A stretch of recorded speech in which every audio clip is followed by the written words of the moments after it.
У актывістак розных пакаленняў спыталі, як з гадамі змянялася разуменне інклюзіі ў Беларусі. Да таго, як я прыйшла ў сектар, інклюзія разумелася даволі вузка. Гэта было пра ўключэнне людзей з інваліднасцю ў працу альбо адукацыю. І наше пакаленне прынесла ў гэтае разуменне значна больш шырокі ракурс, значна больш шырокі фокус.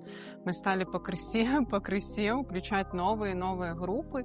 Ёсць пачуццё, што гэтага арганізацыі больш працавалі для людзей, яны бачылі нейкую групу, уяўлялі, якія ў яе ёсць патрэбнасці і спрабавалі што-то зрабіць для іх. Мне падаецца, што падчас ужо майго існавання ў сектары і цяпер значна больш фокуса на тое, каб рабіць разам, каб сапраўды высвятляць патрэбнасці тых, з кім мы працуем, для каго мы працуем і разам з імі рабіць штосьці сапраўды патрэбнае, карыснае, эфектыўнае.